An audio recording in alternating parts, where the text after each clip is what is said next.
Donc aujourd'hui, on a organisé le concours donc, des jeunes, pour les collégiens, afin de les sensibiliser sur la consommation du sucre blanc dans leur alimentation. Il faut imaginer quand même qu'un adulte consomme à peu près 100 grammes par jour de sucre, quand on sait que les ados de 11 à 17 ans en consomment 250 grammes.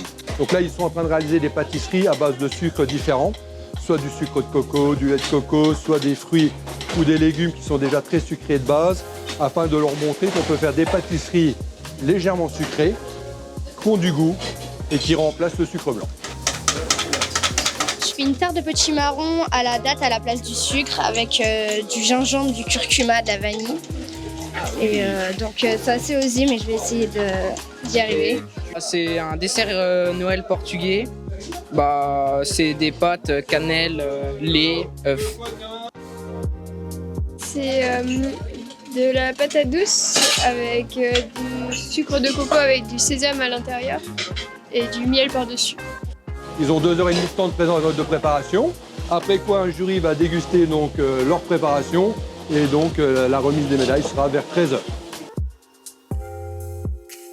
Là, ils ont travaillé du sucre de coco, du sirop d'agave, donc c'est bien, au moins ça donne une autre culture du sucre.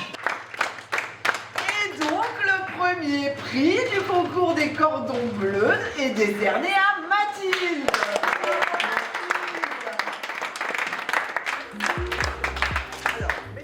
Ma famille italienne, ils ont un petit domaine en Italie et on jouait avec mon petit cousin. Et la grand-mère, elle faisait toujours avec la cloche. Et dès que c'était prêt, on montait, on courait, parce que tout ce qu'elle faisait, c'était super bon, quoi. Les pâtes au moment, les raviolis, les gnocchis. Et c'est vrai que j'ai eu beaucoup d'une culture italienne par rapport à ça, quoi. Donc là, vous avez un petit rond. On va faire une petite pomme de terre purée, vous mélangez avec du butternut. Et ici, vous avez du chou violet, chou orange, le red meat en étoile, le petit poireau, la carotte peau et la carotte orange. Et on mettra le poisson ici avec la sauce.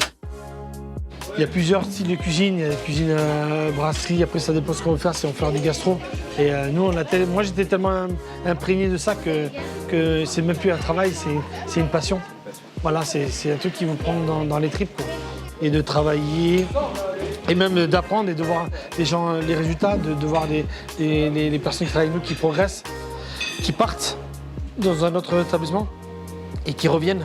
Et là, on sait qu'on est dans le bon chemin. Ça fait 21 ans que je suis au Martinez. Et le fait qu'ils viennent pendant le festival avec les gamins, tout ça, c'est un devoir de rendre l'appareil et de donner un coup de main pour le savoir-faire, donner sa connaissance. Ce soir, on va faire un dîner un peu plus étoilé, un truc bien. Et je suis très content d'être venu.